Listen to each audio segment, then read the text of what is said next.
दोस्तों graphic design के जो दो बहुत ही फंडामेंटल और बेसिक कॉन्सेप्ट्स हैं, आज हम उनके बारे में बात करने जा रहे हैं। वो हैं एलिमेंट्स ऑफ डिज़ाइन और प्रिंसिपल्स ऑफ डिज़ाइन। अगर आप ग्राफिक डिज़ाइनर हैं, तो आपको एलिमेंट्स ऑफ डिज़ाइन और प्रिंसिपल्स ऑफ डिज़ाइन के हवाले से ना सिर्फ नॉलेज होना ज़रूरी है, बल्कि ये भी ज़रूरी है कि आप इन दोनों कॉन्सेप्ट्स को अपने डिज़ाइंस के अंदर डेली बेसिस पे प्रैक्टिस करें। दोस्तों एलिमेंट्स ऑफ डिज़ाइन और प्रिंसिपल्स ऑफ डिज़ाइन को समझने के लिए हम एक एग्जांपल को देखते हैं। फर्ज कर लीजिए कि आपको खाने की कोई डिश तैयार करनी हो। अब आपको कौन सी दो चीज़ें उसके लिए रिक्वायर्ड होंगी।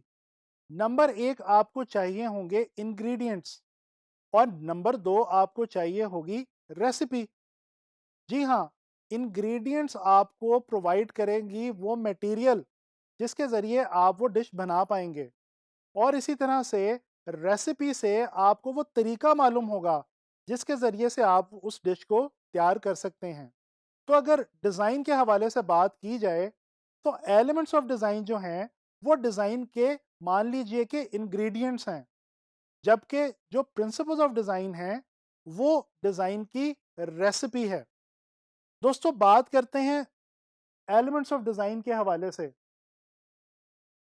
एलिमेंट्स ऑफ डिज़ाइन को डिज़ाइन के बिल्डिंग ब्लॉक्स भी कहा जाता है, यानी कि ये वो मटेरियल है जिससे डिज़ाइन की बुनियाद खड़ी होती है, उसका स्ट्रक्चर जो है वो वाज़ेह होता है।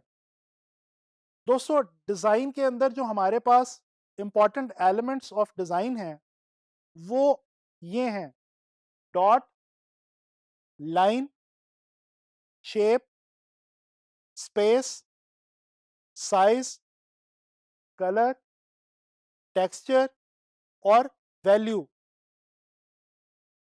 दोस्तों अब हम बात करेंगे फर्स्ट एलिमेंट ऑफ डिज़ाइन के हवाले से, यानी कि डॉट की। डॉट जो है, इसको सबसे पहला, फोरमोस्ट और सबसे इंपॉर्टेंट एलिमेंट ऑफ डिज़ाइन के हवाले से जाना जाता है। दोस्तों जब आप कोई ड्राइंग बनाते हैं, तो आप लाइंस लगाते हैं, और लाइंस को मिला के आप एक पूरी शक्ल किसी भी ऑब्जेक्ट की बना देते हैं।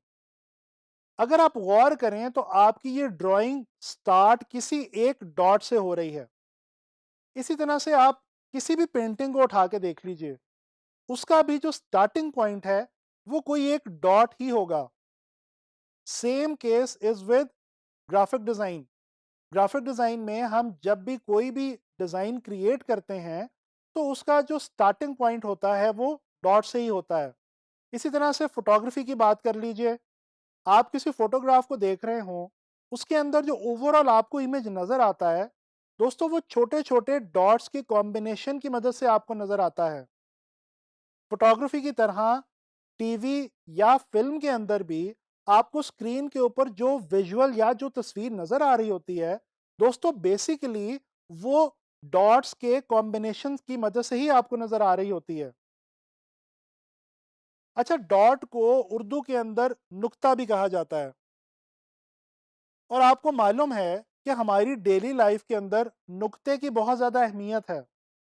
दोस्तों आप शायरी को उठा के देख लीजिए, या आप आर्ट्स की दूसरी फील्ड्स के हवाले से अगर देखें, तो नुक्ते की हमारी डेली लाइफ के अंदर और फ़नून लतीफ़ा के अंदर बहुत ज़्यादा अहमियत है। इसी तरह से कोई डिस्कशन हो या कोई डिबेट हो, वो भी स्टार्ट एक नुक्ते से ही होती है।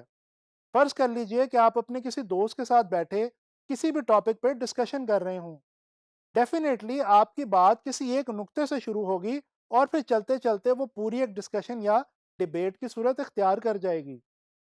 तो इस तरह से हमें पता क्या चला कि नुक्ता या डॉट हमारी डेली लाइफ में भी बहुत ज़्यादा इंपॉर्टेंस रखता है।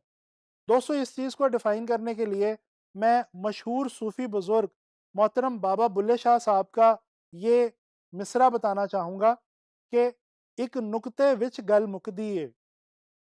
बाबा बुल्ले शाह साहब ने भी अपने इस मिसरे के अंदर कुछ यही बात बयान करने की कोशिश की है कि तमाम दुनिया के अंदर जो चीज़ें हैं, वो एक नुक्ते पे ही डिपेंड करती हैं। दोस्तों फ्रेंच लैंग्वेज के अंदर डॉट के लिए हमें जो वर्ड मिलता है, वो है पॉइंट। और ये पॉइंट ही वो वर्ड है जिसकी बेस पे पॉइंटलिज्म की एक पूरी art and design movement Europe के अंदर शुरू हुई।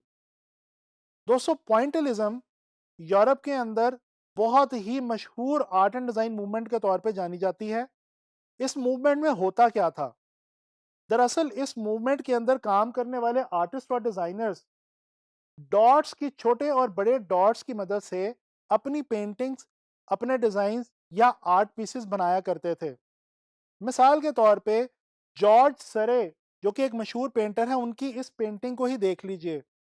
अगर आप इस पेंटिंग को गौर से देखें और क्लोजली इसका मुशाहिदा करें, तो आपको पता चलेगा कि बेसिकली जॉर्ज सरे ने इस पेंटिंग को मुख्तलिफ बेशुमार छोटे और बड़े डॉट्स को कंबाइन करके बनाया है। इस तरह से इन्होंने एक खूबसूरत विजुअल जो है वो सिर्फ और सिर्फ डॉट्स की मदद से क्रिएट किया है। अच्छा, डॉट्स की जब हम बात करते हैं डिज़ाइन के हवाले से, तो दोस्तों याद रखिएगा कि डिज़ाइन के हवाले से डॉट्स छोटे स्केल पे भी हो सकते हैं, बड़े स्केल पे भी हो सकते हैं। उनका साइज़ कुछ भी हो सकता है।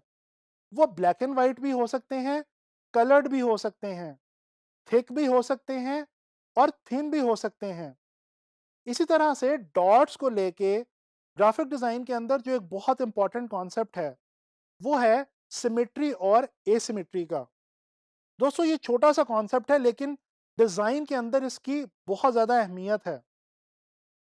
दोस्तों, जब डॉट्स एक खास सीक्वेंस के अंदर आपस में एक दूसरे से मिलते हैं और कोई विजुअल क्रिएट करते हैं, तो इसको हम डिज़ाइन के अंदर सिमेट्रिकल कॉम्पोजिशन कहते हैं।